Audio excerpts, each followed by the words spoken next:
সম্মানিত মুরব্বী সাহাবান, সমবেত ইসলাম প্রিয় কোরআন প্রেমিক নবী প্রেমিক তাওহীদি মুসলমান ভাই ও বন্ধুগণ, পর্দার অন্তরাল বাসাবাড়িতে অবস্থানরত আমার সম্মানিত ভাই ও বোনেরা, আল্লাহ পাক রব্বুল আলামিনের শুকরগুজারি আদায় করছি যে বাংলাদেশের এক সীমান্তবর্তী প্রান্তিক এলাকায়, একটি ঐতিহাসিক এলাকায় আল্লাহ রাব্বুল ইজ্জত আমাদেরকে পবিত্র কোরআনের পাকের মাহফিলে, কোরআনের তাফসীর মাহফিলে সমবেত হওয়ার তৌফিক দান করেছেন। নেককার আল্লাহ ওয়ালাদের সোহবতে জীবনের কিছু সময় অতিক্রম করার সুযোগ করে দিয়েছেন। রব্বে কারীমের বড় মেহেরবানি। এই জন্য আল্লাহ রাব্বুল আলামিনের দরবারে কালিমাতুশ শুকরের হাদিয়া পেশ করি আলহামদুলিল্লাহ। আপনাদের এই এলাকা ঝিকরগাছার অন্তর্ভুক্ত। ঝিকরগাছা নামটা আমাদের কাছে অনেক ঐতিহাসিক একটা নাম। এই নাম শুনেছি সর্বপ্রথম আমি 1993 সালে। আপনারা জানেন 1992 সালের 6ই ডিসেম্বর মুসলমানদের, সারা পৃথিবীর মুসলমানদের হৃদয়ে রক্তক্ষরণ হয়েছিল। সারা দুনিয়ার মুসলমানরা আহত হয়েছিল, তাদের হৃদয়ে রক্ত ঝরেছিল। কারণ মুসলমানদের 500 বছরের প্রাচীন সিজদাগাহ, নামাজের জায়গা, আল্লাহর পবিত্র ঘর মসজিদ, যেটা কালের হাজারো ঝড় ঝাপটা মোকাবেলা করে মাথা উঁচু করে দাঁড়িয়েছিল, মোগল সাম্রাজ্যের স্থপতি বাদশাহ বাবরের প্রতিষ্ঠিত ঐতিহাসিক বাবরি মসজিদ। এই বাবরি মসজিদ থেকে উগ্র হিন্দুত্ববাদীরা সাম্প্রদায়িক আক্রমণের মাধ্যমে সম্পূর্ণ অন্যায়ভাবে, অযৌক্তিকভাবে, শুধুমাত্র গায়ের জোরে তারা এই বাবরি মসজিদকে শহীদ করে 92 সালের 6ই ডিসেম্বর। বাবরি মসজিদ শহীদ হওয়ার পর সারা পৃথিবীতে মুসলমানরা আহত হয়, ক্ষতবিক্ষত হয়, হৃদয়ে রক্তক্ষরণ হয়। এই বাবরি মসজিদকে পুনর্নির্মাণ করার জন্য সারা দুনিয়া থেকে মুসলমানরা দাবি উত্থাপন করে এবং সারা দুনিয়াতেই বিক্ষোভ হয়। এর মধ্যে সবচেয়ে বড় বিক্ষোভ হয়েছিল আলহামদুলিল্লাহ বাংলাদেশে। সেই বিক্ষোভের নেতৃত্ব দিয়েছিলেন আমার আব্বাজান মরহুম শাইখুল হাদিস আল্লামা আজিজুল হক রহমাতুল্লাহ আলাইহি। তিনি 1993 সালের 2রা জানুয়ারি ঢাকার বায়তুল মোকাররম দক্ষিণ গেট থেকে যাত্রা শুরু করেছিলেন যে আমরা অযোধ্যা যাব এবং আমরা বাবরি মসজিদ নির্মাণ করব। 2 জানুয়ারির 2 তারিখ থেকে 2 দিন সফর করে যশোর খুলনা বাস স্ট্যান্ডে এসে আমরা পৌঁছেছিলাম 4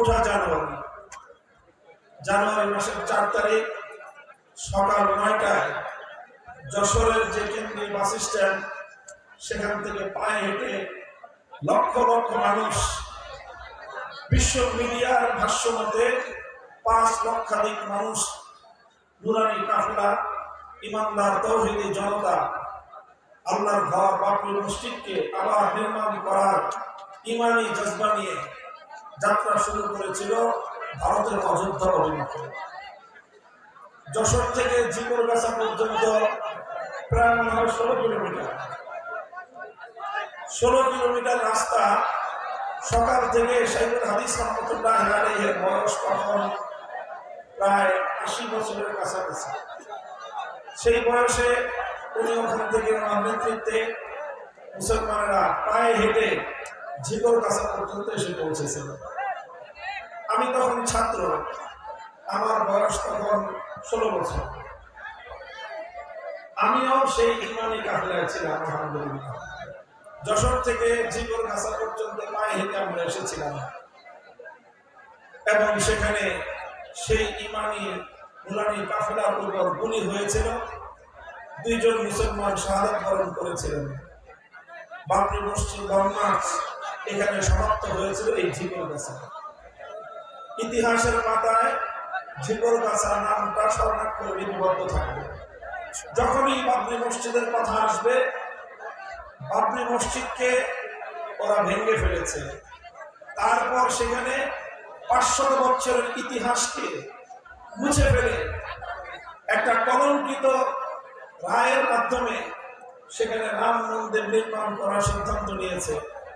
সেখানে রাম মন্দির নির্মাণ করেছে, কিন্তু যারা বাতিলের পথে থাকে তারা যতই জৌলুস দেখাক না কেন, তাদের অন্তরের মধ্যে সবসময় আতঙ্ক এবং ভীতি কাজ করে।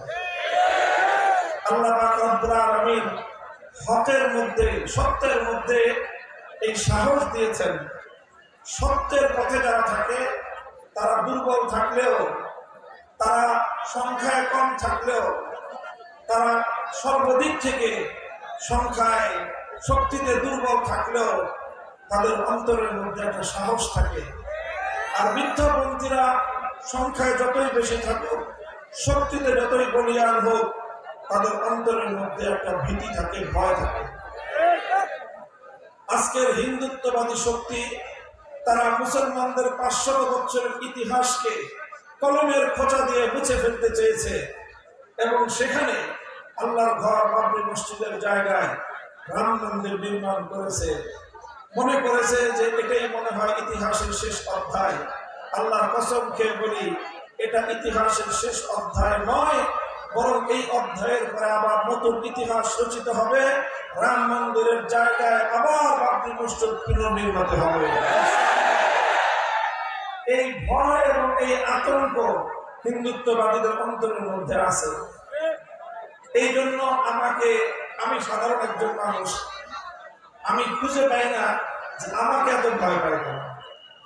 তার মূল কারণ হলো এই জায়গাটাতে যে আমি ঘোষণা দিয়েছিলাম যে বাবরি মসজিদের এই চেতনা মুসলমানদের হৃদয় থেকে আমরা মুছে যেতে দেব না। আমরা আমাদের প্রজন্ম থেকে প্রজন্ম পর্যন্ত এই চেতনার মশাল আমরা জ্বালিয়ে যাব। আমরা না পারলে আমাদের সন্তানদেরকে আমরা ওসিয়ত করে যাব, তারা না পারলে তাদের সন্তানদেরকে তারা ওসিয়ত করে যাবে। আজ না পারলে 100 বছর পর আমরা আবার আল্লাহর ঘর বাবরি মসজিদকে পুনরুদ্ধার করেই ছাড়বো ইনশাআল্লাহ। মনে রাখবেন, আল্লাহর যে জমিনে একবার আল্লাহর কোন ঘর মসজিদ নির্মিত হয়, কিয়ামত পর্যন্ত সেই মসজিদের জায়গায় অন্য কোনো কিছু নির্মাণ করার বৈধতা নেই। সেটা আল্লাহর জন্য পার্মানেন্ট হয়ে যায়। 500 বছর আগে মোগল স্থপতি, মোগল সাম্রাজ্যের স্থপতি বাদশাহ বাবর, তিনি আল্লাহর ঘর বাবরি মসজিদ নির্মাণ করেছিলেন। 500 বছর পর এসে কল্পিত রাম মন্দিরের, রামের জন্মস্থানকে আবিষ্কার করে কাল্পনিক একটা গল্প সাজিয়ে মুসলমানদের হৃদয়কে ক্ষতবিক্ষত করা হয়েছে। আমরা কোনো জুলুম করব না, আমরা অন্য ধর্মাবলম্বীদের, সংখ্যালঘুদের কোনো বৈধ অধিকারের উপরে আমরা একচুল পরিমাণ হস্তক্ষেপ করি না। ইতিহাস সাক্ষী, আমরা কোনোদিন সারা দুনিয়া মুসলমানরা জয় করেছে। এক প্রান্ত থেকে আরেক প্রান্ত পর্যন্ত খেলাফতের পতাকা উড়িয়েছে মুসলমানরা দণ্ডদণ্ড প্রতাপের সঙ্গে।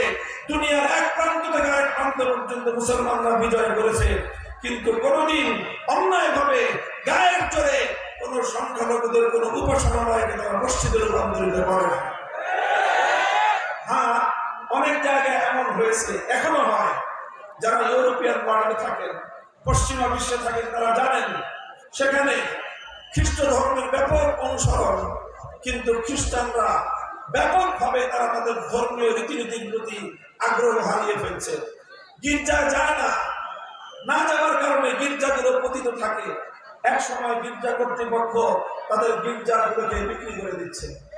অসংখ্য অগণিত গির্জা একেবারে আমেরিকাতে নিয়ে শুরু করে লন্ডন পর্যন্ত, ব্রিটেন পর্যন্ত, গোটা পশ্চিমা বিশ্বে প্রতি শহরে শহরে এখন গির্জাগুলো মসজিদে রূপান্তরিত হচ্ছে।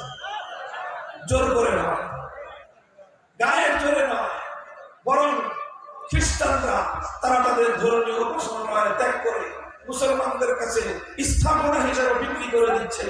মুসলমানরা গির্জাকে সংস্কার করে মসজিদ বানাচ্ছে, যেখানে 100 বছর পর্যন্ত আল্লাহু আকবারের আযানের ধ্বনি নিষিদ্ধ ছিল, আজ ইউরোপের শহরে শহরে আল্লাহু আকবারের আযানের আওয়াজ উচ্চারিত হচ্ছে।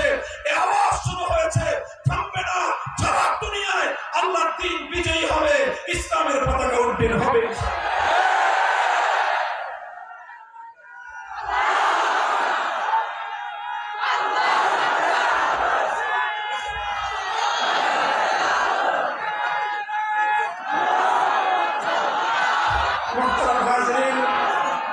কথা এইটা একটা প্রসঙ্গ বললাম, জিগরের কাছে নাম দেখে আমার ইতিহাস মনে পড়ে গেল। আজ থেকে প্রায় 33 বছর আগের ইতিহাস।